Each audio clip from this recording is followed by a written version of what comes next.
menghidupi Taurat Tuhan yang diambil dari Mazmur 1 ayat 1 sampai 6. Jadi kita buka kitab kita sama-sama bacanya. Mazmur 1 ayat 1 sampai 6. Berbahagialah orang yang tidak berjalan menurut nasihat orang fasik, yang tidak berdiri di jalan orang berdosa, dan yang tidak duduk dalam kumpulan pencemooh. Tapi yang kesukaannya ialah Taurat Tuhan, yang merenungkan Taurat itu siang dan malam. Ia seperti pohon yang ditanam di tepi aliran air, yang menghasilkan buahnya pada musimnya, dan yang tidak layu daunnya. Apa saja yang diperbuatnya berhasil. Bukan demikian orang fasik. Mereka seperti sekam yang ditiupkan angin. Sebab itu orang fasik tidak akan tahan dalam penghakiman. Begitu pula dengan orang berdosa dalam perkumpulan orang benar. Sebab Tuhan mengenal jalan orang benar, tetapi jalan orang fasik menuju kebinasaan. Demikianlah firman Tuhan. Topik kita pada hari ini adalah menghidupi Taurat Tuhan. Sebelum kita sampai ke situ, apa sih artinya menghidupi Taurat Tuhan? Kita kan masih bertanya-tanya, apa artinya? Jadi secara ringkas, secara singkat aku kasih tahu, menghidupi Taurat Tuhan itu artinya kita mengarahkan pikiran kita mengarahkan hati kita mengarahkan tindakan kita sepenuhnya kepada Tuhan, sepenuhnya kepada firman-Nya, sepenuhnya kepada perkataannya, sepenuhnya kepada hukum-hukumnya dan perintah-perintahnya. Hidup kita menuju kepada Tuhan saja. Kita akan sulit memahami kalau cuman tertuju kepada Tuhan saja. Perlu contoh-contoh yang memang yang kita alami dalam kehidupan kita. Jadi aku mengajukan contoh, menghidupi Taurat Tuhan itu sama seperti upaya kita atau cara kita untuk mewujudkan cita-cita kita. Jadi kayak gini. Misalnya saya seorang anak kecil yang memiliki cita-cita untuk menjadi seorang guru. Dari SD, SMP, SMA, kuliah, saya bercita-cita menjadi seorang guru. Dan saya akan melakukan apapun caranya untuk saya menjadi seorang guru. Dari kecil, saya belajar dengan rajin, sampai kepada kuliah, saya berusaha untuk mempertahankan nilai-nilai saya, untuk mempertahankan pelajaran saya. Dari kecil mungkin ketika saya mengimpikan diri saya menjadi seorang guru, saya udah mulai bertingkah laku seperti seorang guru, seperti anak-anak, hari ini kita belajar, kita sering melakukannya, kita bermain sama teman-teman kita, berperan sebagai guru-guru, terus teman-teman kita berperan sebagai murid-muridnya. Sesuatu yang kita lakukan akan berupaya untuk mewujudkan impian kita menjadi seorang guru, akan kita pun berusaha bertingkah seperti seorang guru. Seperti itu menghidupi Taurat Tuhan. Kita melakukan akan berupaya untuk kita melakukan apapun, kita mengarahkan pikiran kita, tindakan kita, hati kita hanya kepada Tuhan. Nah, kalau kita baca dari ayat 1, ya, diperkenalkan Tuhan. Itulah orang-orang yang dikatakan orang yang bisa bertahan dalam godaan kejahatan. Menghidupi Taurat Tuhan akan sulit bertahan dalam godaan. Tapi orang yang benar bisa dan mampu bertahan dari godaan kejahatan. Godaan-godaan orang yang mengajak kita untuk melakukan kejahatan. Bahkan juga tidak hanya godaan, ancaman juga. Kita diancam untuk melakukan kejahatan. Di sisi lain, orang benar itu adalah orang yang sungguh-sungguh mempelajari hukum Tuhan. Jadi hari-harinya, hidupnya tidak terlepas dari mengenal Tuhan, upaya untuk mengenal Tuhan, upaya untuk mempelajari firman-firman Tuhan. Mulai dari membaca Alkitab mungkin, mulai dari mendengarkan nasihat orang tua, mulai dari melihat seluruh lingkup dunia, dan mungkin mulai dari mengasihi sesama, bahkan mulai dari juga mencintai juga lawan jenis kita. Begitu juga lah. Mempelajari seluruh hukum Taurat Tuhan, mempelajari seluruh firman Tuhan. Dan tidak hanya itu, pemazmur ini menggambarkan orang yang menghidupi Taurat itu, atau orang benar itu seperti sebuah pohon di tepi aliran air. Coba kalau kita imajinasikan, kita bayangkan, kalau pohon di tepi aliran air, berarti dia dekat dengan air, dan dia tidak ada halangan dari cahaya matahari. Dengan kata lain, dia berlimpah-limpah nutrisi dari air, dari tanah, dan juga dari matahari. Sehingga dengan berlimpah nutrisi, pohon tersebut akan bertumbuh dan akan menghasilkan buah yang baik. Demikianlah orang yang menuruti firman Tuhan, orang yang benar, dan orang yang menghidupi Taurat Tuhan. Sehingga orang tersebut dikatakan oleh pemazmur menjadi orang-orang yang sangat sukses, orang-orang yang tidak akan merasakan namanya kegagalan, karena hidupnya penuh dengan pembelajaran dari Taurat Tuhan. Tapi kalau kita baca dari ayat 4 sampai ayat 6, ada sesuatu yang sangat berbeda dari ayat 1 sampai 3, yaitu muncullah orang-orang fasik, orang-orang yang dikatakan pemazmur sebagai orang yang hidup dalam kejahatan. Pemazmur menggambarkan orang fasik ini seperti sekam. Kita tahu kan sekam itu kayak bulir-bulir padi yang habis dipanen itu. Padi dipanen, dipisahkan bulir dari padinya, terus jadi beras, dan ini bulir-bulirnya ini dia ringan sehingga mudah diterbangkan angin, tapi juga kadang-kala petani ini bisa langsung membakarnya, karena memang fungsinya nggak ada, jadi langsung dibakar. Nah, inilah sifat-sifat orang yang digambarkan oleh pemazmur sebagai orang fasik, sekam. Dia terlalu ringan dan dia gampang ditiup oleh angin. Dan kalau kita baca di ayat selanjutnya, di ayat 5, orang-orang fasik ini enggak akan mudah bertahan dalam lingkungan orang benar, dan enggak akan ada kemungkinannya dia untuk berubah walaupun dia mendapat penghukuman. Jadi karena sifatnya terlalu ringan, dia tidak akan bertahan lama, dia enggak kokoh seperti pohon tadi. Sehingga orang-orang fasik ini kalau dibilang berubah atau bertobat, mereka dikatakan enggak akan bertobat. Mereka akan tetap hidup dalam kejahatan mereka. Sehingga ketika dia dikatakan nggak akan pernah berubah, nggak akan tahan dalam lingkungan orang benar, jalan satu-satunya yang dihadapi oleh orang fasik adalah jalan menuju kebinasaan. Ini ada istilahnya ada dua orang yang digambarkan pemazmur oleh orang pemazmur dalam kehidupan manusia. Ada satu orang yang menghidupi firman Tuhan, dan ada satu orang fasik yang sama sekali enggak menghidupi, bahkan dia bertolak belakang dari firman Tuhan. Inilah gambaran kehidupan kita manusia. Nah, kalau kita baca lebih lanjut lagi, kita baca lebih dalam lagi dari ayat 1 sampai 6, ternyata orang yang benar atau orang yang dikatakan menghidupi Taurat Tuhan ini tidak gampang. Jalan hidupnya itu terjal.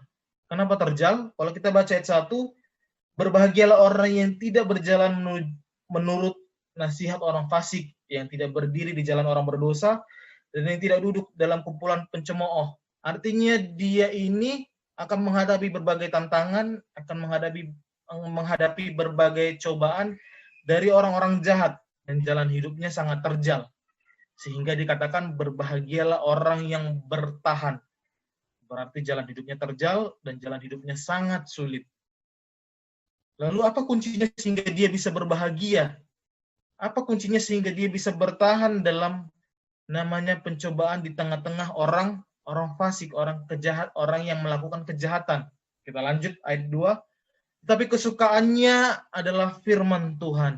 Kita bisa lihat bahwa orang yang menghidupi firman Tuhan ini adalah orang yang sayang sekali, adalah orang yang cinta sekali dengan Tuhan. Kita selalu bayangkan, kita bayangkan gimana rasa sayang kita kepada orang yang kita sayangi, orang yang kita cintai. Entah itu orang tua kita, ataupun entah itu pacar kita, entah kekasih kita lah. Kita pasti kita turutin kemauan dia, kita jagain, terus kemana-mana kita jalan sama dia, kita ajak nongkrong, kita ajak jalan, kita kasih kado supaya dia senang. Pokoknya kita kasihlah semuanya kepada orang yang kita kasihi. Nah, inilah salah satu kunci dari orang yang menghidupi firman Tuhan. Ia mengasihi Tuhan, ia mencintai Tuhan, dengan hidupnya. Melalui apa? Melalui dekat dengan Tuhan, dengan cara merenungkan Taurat sampai malam. Artinya, dia tidak terputus dari firman Tuhan dalam hidupnya. Dia enggak pernah melalaikan, dia enggak pernah mengabaikan firman Tuhan.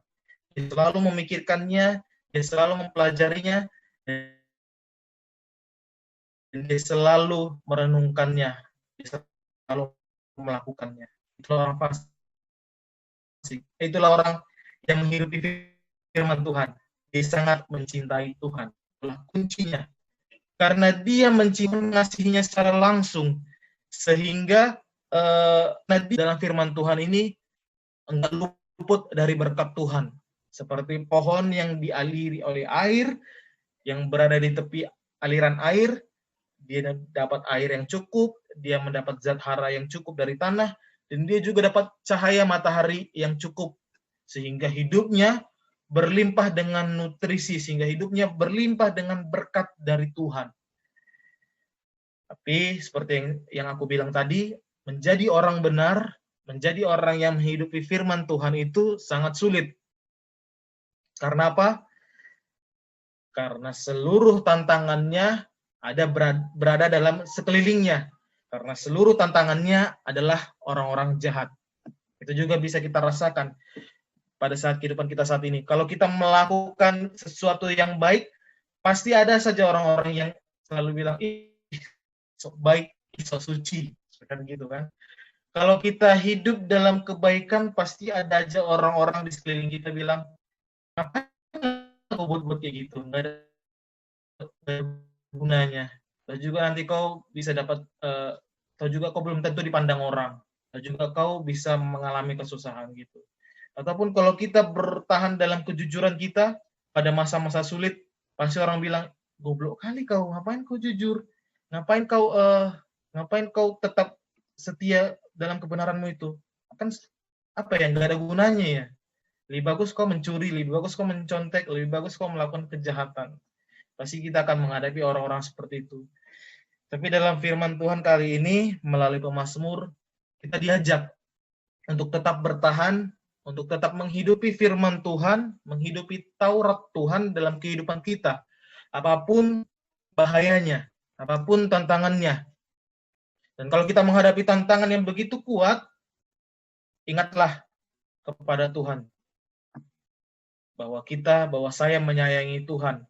Dan Tuhan tidak akan melepaskan saya, dan Tuhan tidak akan membiarkan saya jatuh jauh dalam pencobaan ini. Tuhan pasti akan memberikan kepada saya yang terbaik, akan menghasilkan buah yang manis. Jadi pada saat ini kita diajak untuk menghidupi firman Tuhan sebagai anak-anak pemuda. Marilah kita menghidupi firman Tuhan mulai saat ini. Mulailah belajar untuk namanya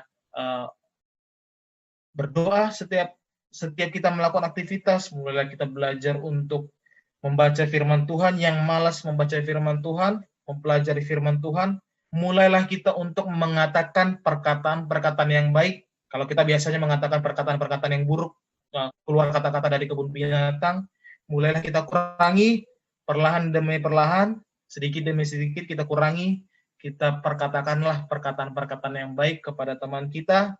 Kalau kita terbiasa dengan tindakan-tindakan yang jahat atau tindakan-tindakan hidup yang kurang baik, marilah kita kurangi. Kalau kita terbiasa dengan namanya begadang, karena kita sering main game atau karena kita sering pacaran, mulailah kita kurangi begadangnya. Kalau kita sering namanya meminum minuman keras karena pergaulan kita, mulailah kita kurangi meminum minuman keras. Kalau sering kita melawan orang tua kita, mulailah kita mengurangi melawan orang tua kita. Kalau kita sering namanya berbuat jahat kepada teman-teman kita, kurangilah itu. Kita melakukan hal yang baik, dan dasar kita melakukan yang baik adalah karena kita sayang kepada Tuhan, karena kita adalah anak-anak Tuhan. Demikianlah firman Tuhan. Mungkin ada yang mau bertanya, atau ada yang mau menanggapinya, atau ada yang mau bercerita tentang hidupnya, mengalami kesulitan di tengah-tengah orang yang jahat, walaupun dia berbuat baik, dipersilahkan.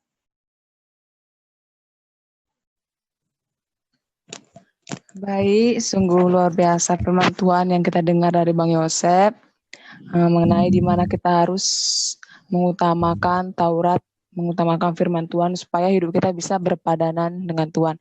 Jadi kami buka kepada diskusi kita pada malam hari ini.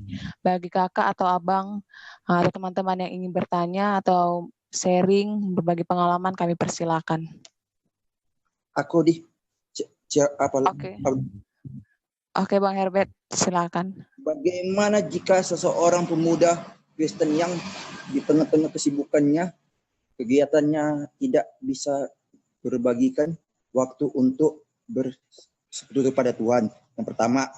Yang kedua, jika ada yang pemuda Kristen yang setiap hari melakukan saat teduh, baik itu saat pagi atau malam hari, melontarkan tiap hari untuk dia selalu melontarkan kata-kata yang tidak baik.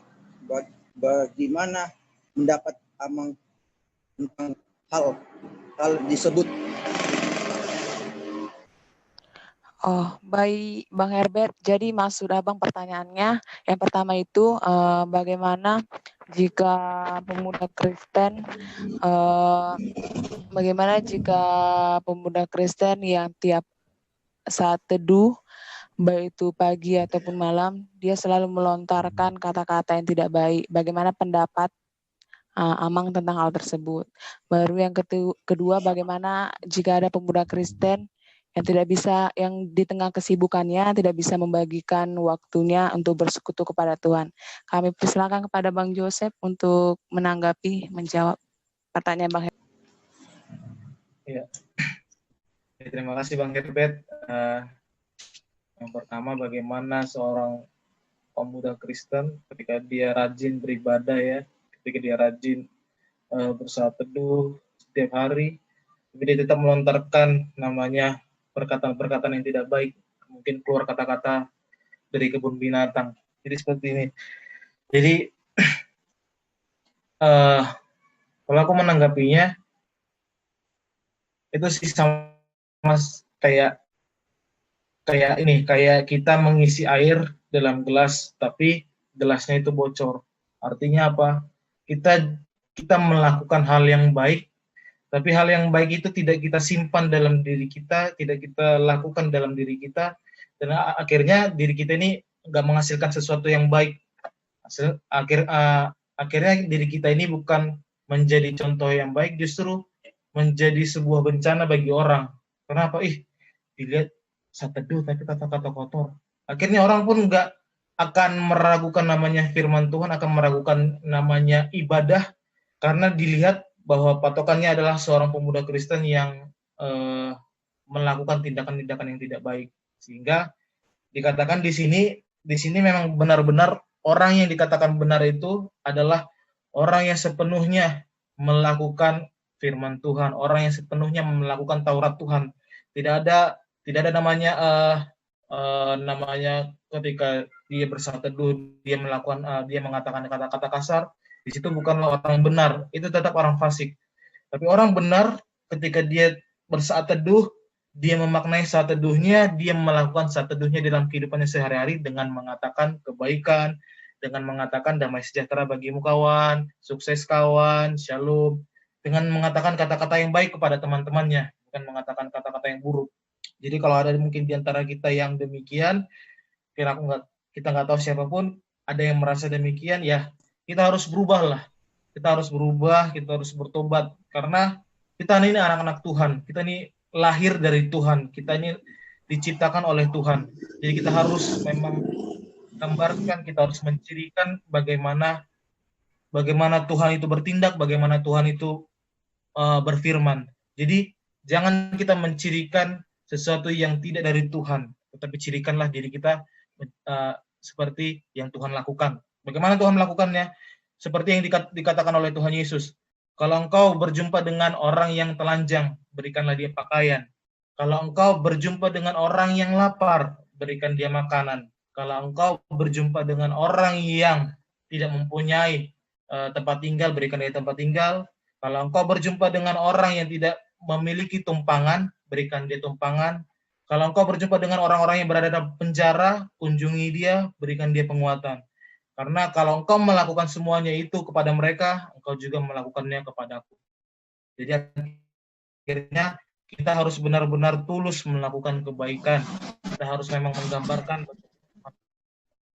itu, Bang Herbert. Dan yang kedua, apa tadi yang kedua, lupa aku. Jika ada pemuda Kristen yang di tengah kesibukannya dia tidak bisa membagikan waktunya untuk bersekutu dengan Tuhan. Seperti itu, Bang. Iya, kalau yang kedua ini mungkin masalah tentang prioritas. Tuhan ngasih kita waktu 24 jam. 24 jam sehari. Jika ada, mungkin kesibukan kita nggak terlalu sibuk lah sampai 24 jam. Tapi ini masalah bercerita tentang prioritas. Apa yang kita lebih prioritaskan, apa yang lebih kita pentingkan.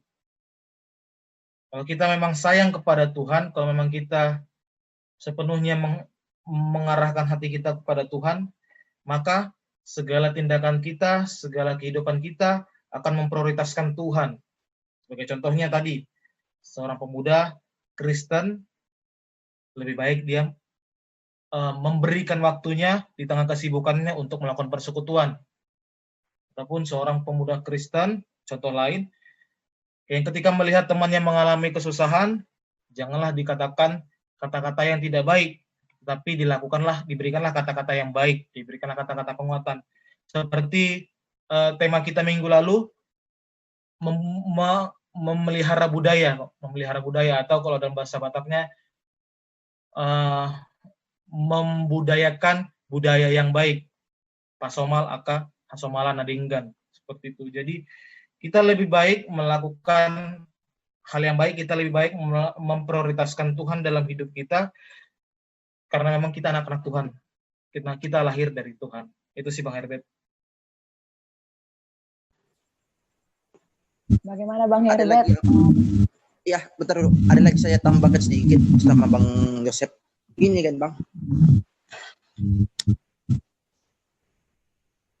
Satu, ada adik aku sering melakukan yang tidak. Itulah udah saya nasihati dalam lama dia enggak bagus.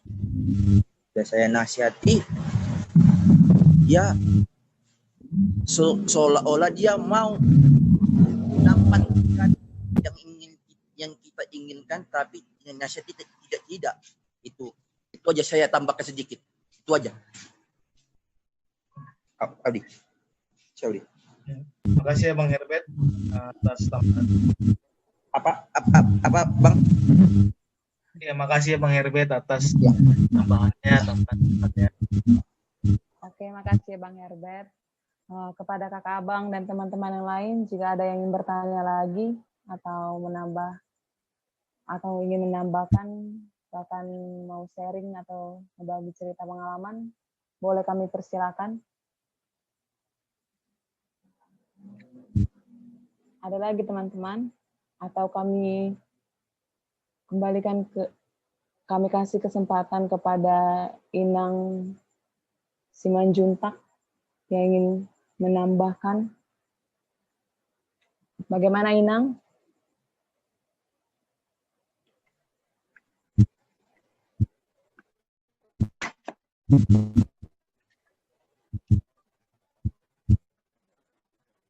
Inang Ratna Simanjuntak.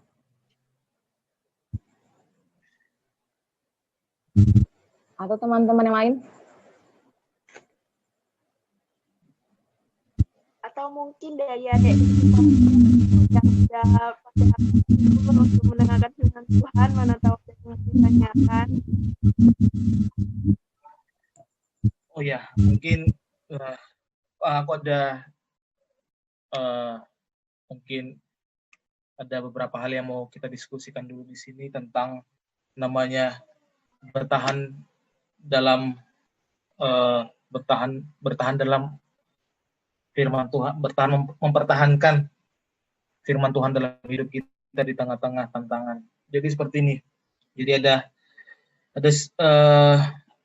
ini kalau nggak salah ini terjadi tahun 2009 yang lalu, di mana di Timur Tengah itu ada peperangan yang kuat lah, yang hebat. Jadi di sana ada seorang bapak yang mempunyai anak. Jadi si bapak tersebut mengajarkan anaknya untuk menembak, menggunakan senjata, menggunakan peralatan-peralatan perang, karena mereka tahu kan mereka sedang menghadapi namanya peperangan. Nah, si bapak tersebut membesarkan anak itu dalam pengetahuan perang. Jadi anak tersebut bertambah dewasa menjadi pasukan perang. Dan di sini si bapak dan si anak ini adalah pemberontak. Artinya mereka adalah teroris yang melawan pemerintah. Nah, dalam suatu malam si bapak bilang gini, "Nak, kita ini berperang melawan pemerintah yang melakukan kejahatan terhadap orang-orang di negara kita, terhadap orang-orang yang mengalami kesusahan. Mereka terus menguras keuangan kita, keuangan negara kita, mereka korupsi, mereka melakukan kejahatan yang begitu jahat, tapi tidak pernah diungkapkan oleh orang-orang di luar sana ataupun oleh pemerintah negara tersebut. Jadi kejahatan tersebut membuat orang-orang dalam negara kita susah, dan lebih baik kita tetap memberontak apapun yang mereka lakukan." Si bapak berkata tersebut, dan si anak pun mengiyakannya. "Iya Pak." Tapi pada suatu hari si anak ini dengan pemikiran yang ditetapkan oleh bapaknya, berperang demi kebaikan, melihat bahwa apa yang dilakukan oleh bapaknya, apa yang dilakukan oleh teman-teman bapaknya ini ternyata bertolak belakang. Karena orang-orang yang mereka bunuh adalah orang-orang yang enggak bersalah sama sekali. Dan bagaimana caranya mereka mendapatkan uang juga bukan dengan cara yang benar, dengan cara menjual bagian orang segala macam. Jadi si anak ini berpikir, apa yang harus aku lakukan? Apakah ini kebaikan atau ini keburukan? Apakah aku hidup dalam kebaikan atau sebenarnya aku hidup dalam keburukan? Karena orang tuaku selalu berkata bahwa perang ini adalah menuntut kita, adalah untuk mengajarkan kita kepada orang lain tentang kebaikan, supaya orang mengenal namanya kebaikan. Tapi nyatanya aku melihat keburukan. Di sini si anak yang sudah dewasa itu bingung, dan akhirnya ia berkhianat dari bapaknya. Dia pergi dari namanya base pemberontak tersebut, dan dia bersekutu terhadap pemerintah. Tapi di pemerintah pun dia menemukan namanya ketidakbaikan. Ada korupsi tetap, seperti yang dibilang bapaknya, ada korupsi, ada kejahatan-kejahatan yang begitu melimpah. Jadi si anak ini bingung. Jadi bilang, daripada aku melakukan kejahatan yang tidak menimbulkan kebaikan atau berperang, berpihak kepada kedua-duanya, lebih bagus aku menghabisi kedua-duanya supaya tidak ada lagi. Daripada orang semua ini jahat, mereka semua jahat, orang jahat ini berperang dan dua-duanya menang ataupun salah satu dari menang, lebih bagus aku musnahkan mereka, dan lebih bagus mereka tidak ada di dunia ini. Dia melakukannya, dia memusnahkan semuanya. Akhirnya dia mencapai pada tahap kepuasan, melihat dunia adalah orang-orang jahat, tidak ada orang-orang baik, dan dia menganggap dirinya baik. Dia menjadi pemberontak atau dia menjadi teroris yang paling berbahaya. Nah, di sini aku mau ngajak, bagaimana menurut teman-teman ketika melihat bahwa diri teman-teman ini benar, tapi melihat kondisi kenyataan di lingkungan kita adalah orang-orang jahat, tetapi upaya kita untuk bertahan ternyata tidak benar. Seperti anak tadi, dia upaya mempertahankan dirinya dengan cara tidak benar, dengan cara membunuh. Apa yang akan teman-teman lakukan ketika berhadapan dengan orang-orang tersebut yang menganggap dirinya benar dan bertemu dengan lapangan yang jahat, tetapi dia melakukan cara pertahanannya dengan cara yang jahat juga? Apakah teman-teman akan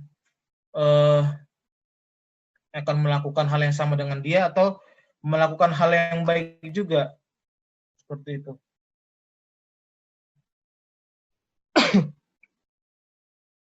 Itu aja sih.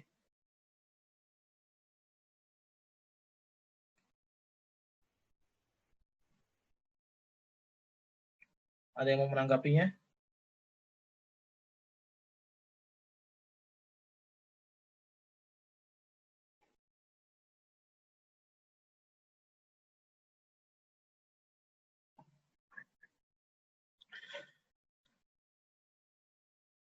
Kayaknya agak terlalu sulit mungkin contohnya ya. Atau mungkin contohnya begini aja. Apa yang teman-teman lakukan ketika teman-teman tidak mempunyai uang untuk membayar uang kuliah? Apakah teman-teman akan mencuri atau teman-teman akan meminta tolong kepada orang lain walaupun teman-teman tahu hasilnya mereka tidak akan menolongnya?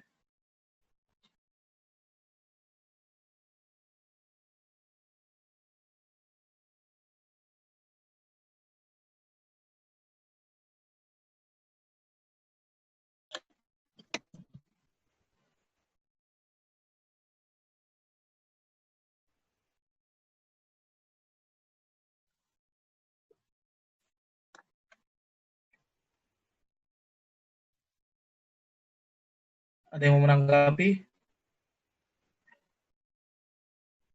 Mungkin contoh yang kedua aja ya, mungkin yang pertama terlalu sulit ya. Apa yang teman-teman lakukan kalau teman-teman menghadapi kesulitan? Misalnya teman-teman tidak bisa membayar uang kuliah atau tidak memiliki uang untuk membayar uang kuliah.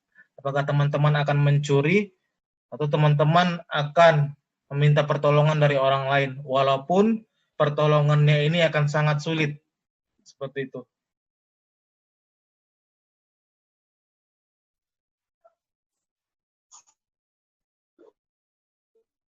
Izin menanggapi, Bang. Kalau Junita ada di situasi yang kayak gitu, mungkin lebih dulu meminjam ke saudara sih. Tangan Tuhan itu pasti selalu terulur ke siapapun yang mau berusaha gitu. Nah, setelah dipinjam, baru sambil berupaya nyari pekerjaan gitu, supaya bisa melunasi hutang kita itu tadi.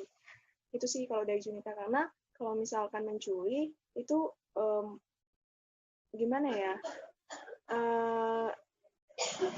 kita kuliah untuk mendapatkan pengajaran yang baik, tapi kenapa kita harus melakukan hal yang buruk? Kalau kayak gitu, gunanya kita kuliah apa gitu loh, sehingga kita justru melakukan hal yang tidak baik gitu.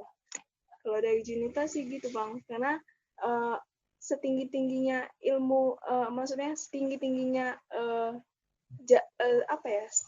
status ya, gelar kita, tapi kalau misalnya moral kita nggak ada, ya itu sama dengan nol gitu, Bang, kalau menurut Junita. Terus yang cerita Abang tadi, sikap anak tadi itu kurang baik sih menurut Junita. Kalau dia justru harus membunuh orang lain gitu. Itu sih, Bang. Sebenarnya sih cerita pertama ini sama dengan cerita kedua. Jadi bagaimana kita mempertahankan diri kita tetap baik di tengah-tengah namanya kesulitan. Seperti yang dikatakan tadi di ayat 1, bagaimana cara orang benar mempertahankan dirinya di tengah kesulitan. Apalagi kita bisa lihat kan saat ini bahwa kejahatan semakin beredar di mana-mana, semakin banyak di mana-mana, semakin meluas, dan bahwa banyak sekarang pemuda Kristen yang tidak namanya berusaha untuk mengenal Tuhan, dan juga dia tidak berusaha untuk melakukan kebaikan terhadap sesama. Justru dia lebih mengutamakan diri sendiri dan dia berusaha untuk lebih mengedepankan dirinya sendiri dibanding orang lain, seperti itu. Jadi mungkin contoh yang pertama itu kesulitan yang sangat hebat, apakah kita tetap bisa bertahan atau tidak? Dan yang kedua juga sama, kesulitan yang hebat dalam kehidupan kita sehari-hari, apakah kita tetap melakukan kebaikan, tetap bertahan, atau justru kita tetap menjadi orang yang sangat jahat, seperti itu. Itu yang inti itu inti yang mau aku tanyakan kepada kita. Karena beberapa kali, seperti aku kasih contoh ketika aku kuliah dulu di Jakarta, ada begitu banyak orang-orang baik, aktivis. Tetapi mereka ini menjadikan orang-orang yang mereka bela, seperti itu misalnya pengemis, pengamen itu, menjadi sebuah tontonan kepada orang lain supaya mereka mendapat untung. Jadi mereka ini nggak bisa bertahan dalam namanya kebaikan, justru mereka ini seperti tergoda untuk melakukan kejahatan, sehingga ide kebaikan yang mereka lakukan ini nggak terjadi, seperti itu. Jadi apakah kita bisa bertahan di tengah-tengah namanya kesulitan hidup ketika kita menjadi orang yang benar atau tidak? Atau kita tidak bisa bertahan sama sekali? Seperti itu sih.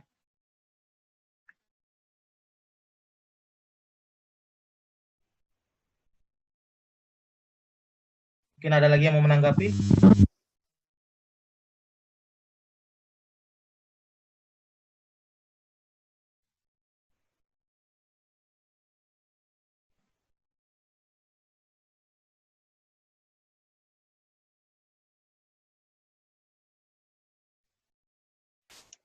Atau ada yang mau? Ada yang mana tahu ada yang ingin bertanya. Dari remaja juga boleh kok, Dek. Dari mungkin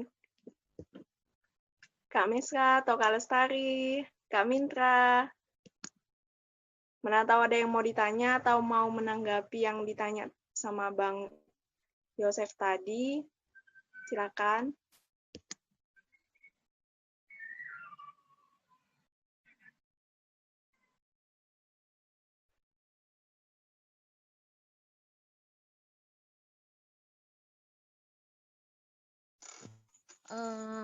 Perkenalkan, Kak, saya mau menanggapi pertanyaan Bang Yosef, boleh? Boleh. Perkenalkan, nama saya Emi Yunika. Apa yang harus saya lakukan ketika dalam situasi uang kuliah itu tidak ada gitu? Saya akan menjual barang saya. Misalnya kayak seperti cincin, kalung, anting, seperti itulah. Karena pendidikan itu lebih penting daripada yang lain. Kalau misalnya kita berpendidikan, kita nanti ada rezeki, Tuhan pasti akan berikan lebih limpah, lebih besar daripada yang kita miliki sebelumnya gitu. Jadi kalau misalnya pun orang tua saya di keadaan susah, keadaan tidak memiliki duit, saya bilang gini, Mak, bila ada pun rezeki kita di kemudian hari, pasti Tuhan akan memberikan itu, gitu. Baru jual lah, misalnya kita gadaikanlah dulu ini, entah perhiasan yang mana. Kalau misalnya ada Tuhan berkehendak, Tuhan memberikan jalan, pasti akan rezeki di kemudian hari pasti akan memberikan. Karena pendidikan itu lebih penting, Mak. Karena dari pendidikan itulah semoga bisa jalan pintas, jalan keluarnya agar aku bisa melakukan sesuatu yang lebih baik untuk ke depannya. Seperti itu, Bang. Terima kasih, Kak Emi. Berarti si Kak Emi tetap bertahan dalam kebenarannya untuk tidak melakukan kejahatan. Tadi sarannya, Kak. Terima kasih ceritanya, Kak. Mungkin ada lagi dari teman-teman yang lain.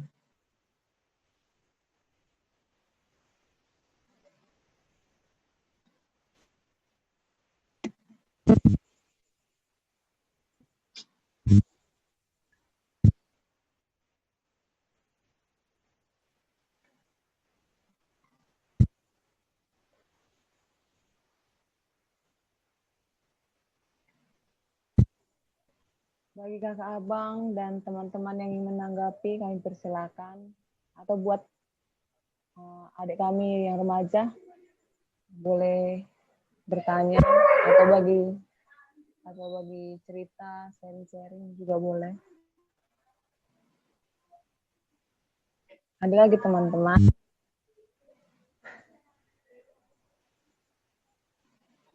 Atau mungkin ada yang cerita bagaimana bisa mempertahankan tetap jujur di tengah-tengah lingkungan yang nggak jujur, contohnya di kantor atau di kampus. Kita tetap jujur walaupun kita berada di lingkungan yang tidak jujur, dan kita tetap jujur walaupun kita dihina atau dicaci maki, atau kita bahkan dimusuhi oleh teman-teman kita sekalipun. Yang mungkin bercerita.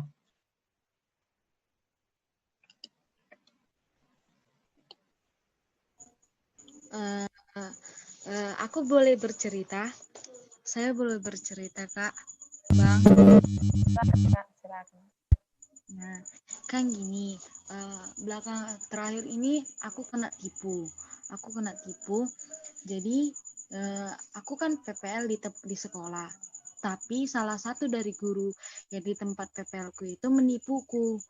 Kan, dia membilang bahwa dia ada beasiswa dari pemerintah, dari kabupaten.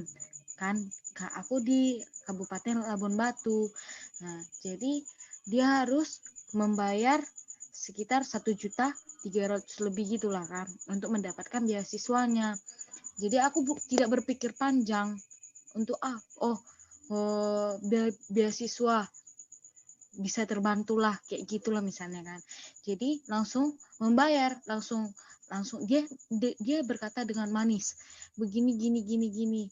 Dia mendatangi orang tua saya ke rumah untuk mengabari, pakai kwitansi, udah gitu dikasihlah uangnya.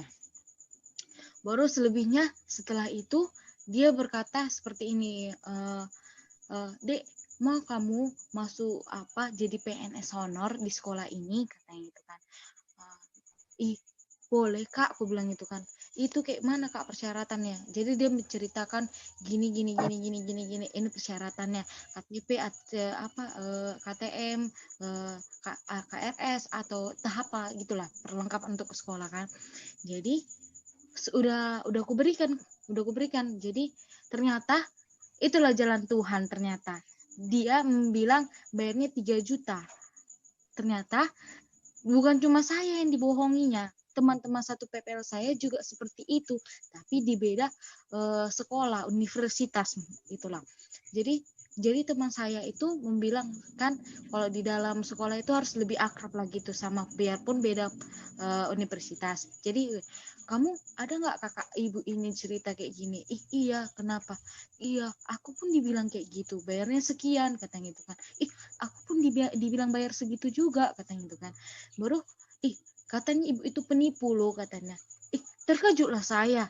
Jadi kan aku udah bayar beasiswa kemarin, ternyata penipu. Itulah kurasa jalan Tuhan untuk menunjukkan dia itu penipu, penjahat gitulah. Padahal kalau saya itu orangnya percaya, orang mudah percaya gitu. Mau nggak memandang fisik, nggak memandang itu dia siapa atau apa, sistemnya memang percaya gitu. Tapi kenapa kepercayaan itu selalu dibohongi seperti itu? Jadi mungkinlah Tuhan itu baik ternyata. Aku bilang, terima kasih Tuhan, kau baik, kau kasih tunjuk aku jalan. Ternyata orang yang baik itu pasti menunjukkan orang baik juga. Jadi saya bilang lah, saya ungkapkan, saya mintalah kembali uangnya itu. Dan perjanjiannya besok pengembalian uangnya. Sekitar gitu. Itulah mau saya ceritakan. Terima kasih.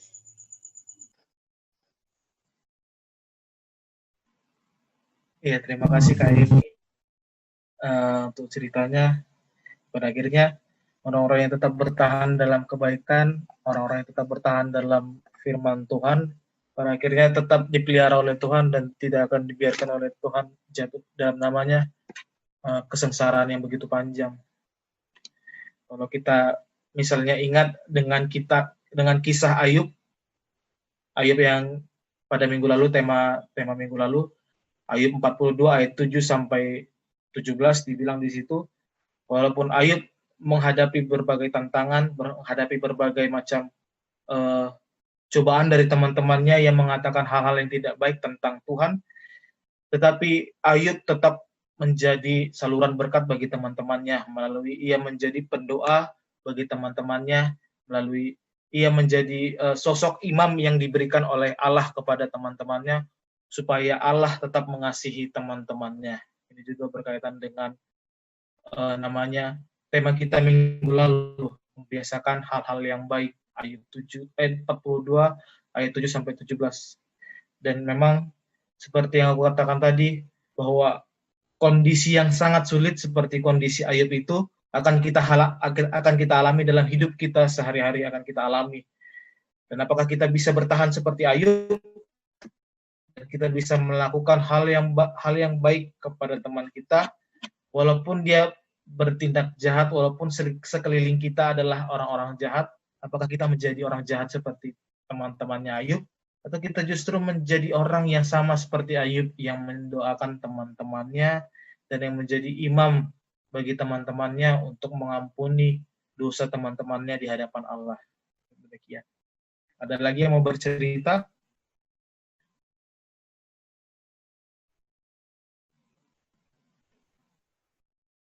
Ada lagi yang mau mengutarakan isi hatinya tentang ayat ini, yang mau bilang, Bang, nggak mungkin kita bisa bertahan dalam kebenaran di tengah-tengah orang jahat, seperti itu. Ada yang mau bercerita, dipersilakan.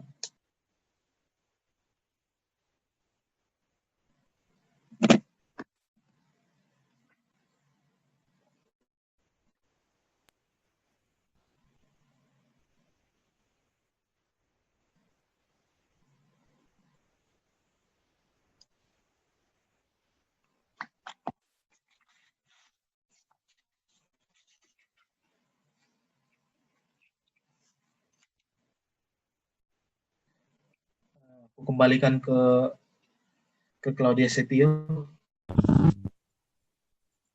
Baik Bang, terima kasih buat renungan kita yang sangat luar biasa, yang sangat menarik, yang dimana kita diajak untuk tetap selalu mengandalkan Tuhan, mengutamakan Tuhan di dalam hidup kita. Baik teman-teman, kepada kakak abang dan semuanya, jika tidak ada lagi yang ingin bertanya atau berbagi cerita, kita akan tutup. Tapi sebelum itu, saya ingin sedikit menambahkan mengenai renungan kita yang disampaikan oleh abang kita, yang dimana betul sekali bahwa kita sebagai pemuda Kristen ini dituntut untuk menghidupi Taurat Tuhan, dituntut untuk menghidupi firman Tuhan, yang dimana dengan firman Tuhan, dengan pengenalan akan firman Tuhan itu akan menghasilkan suatu pemahaman, suatu pengertian atau juga pengetahuan yang benar akan firman Tuhan, yang dimana pengetahuan atau pemahaman tersebut akan menghasilkan suatu sikap atau respon yang benar juga terhadap firman Tuhan, dan di mana sikap atau respon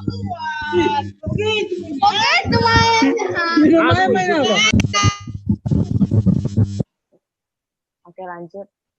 Yang di mana sikap atau respon tersebut juga akan menghasilkan suatu perilaku atau tindakan yang baik, yang benar sesuai dengan firman Tuhan, yang dapat diterima dan juga dimengerti. Tapi hanya diterima atau dimengerti saya juga tidak cukup bagi kita, tapi kita juga harus mengaplikasikannya di dalam hidup kita, supaya nantinya setiap pergumulan hidup kita, setiap problema yang kita alami akan Tuhan jawab sesuai dengan kehendak Tuhan. Karena kita tahu bahwa jika kita selalu mengandalkan Tuhan, maka apapun itu pasti rencana Tuhan pasti yang terbaik untuk kita. Karena sekalipun kita baik, pasti ada banyak tantangan yang kita hadapi. Untuk itu selalu berpegang teguh kepada ajaran Tuhan. Sekian dari saya. Untuk penutupnya boleh Bang Joseph tambahkan. Terima kasih. Untuk menjadi kesimpulan kita. Sekaligus dengan doa penutup untuk renungan ya Bang.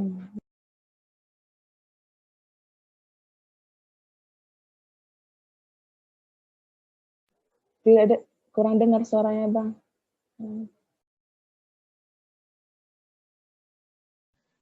Menjadi penutup kita pada saat ini, aku mengutip Mazmur 1 ayat 40, Mazmur 1 ayat 1. Berbahagialah orang yang tidak berjalan menurut nasihat orang fasik, yang tidak berdiri di jalan orang yang berdosa, dan yang tidak duduk dalam kumpulan orang pencemooh. Berbahagialah buat kita yang tetap bertahan dalam kebenaran, dalam firman Tuhan, yang tetap menjaga firman Tuhan dalam hati kita, dalam hidup kita, dan kita memulai membiasakan hal-hal yang baik dalam hidup kita.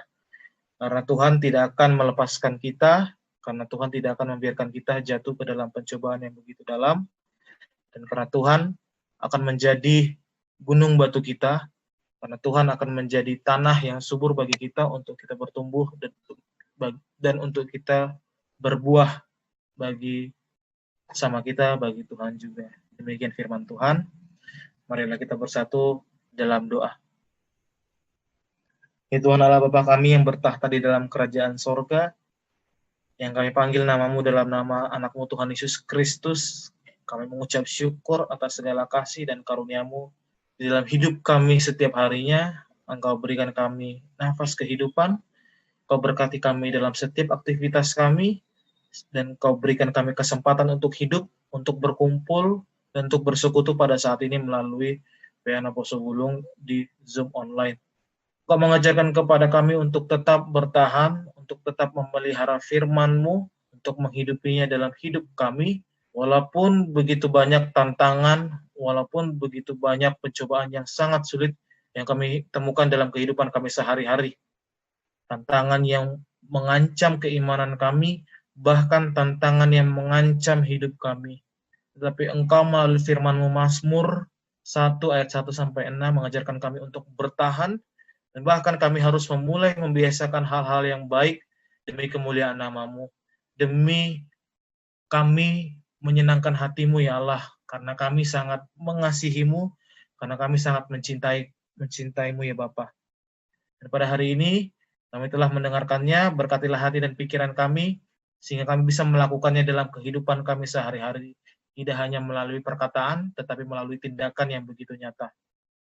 Kami juga berdoa buat teman-teman kami dimanapun mereka berada, yang tidak bisa hadir bersama kami, jagai mereka dan lindungi mereka selalu Bapa, dalam tangan pengasihan-Mu yang begitu hangat, yang begitu membawa damai.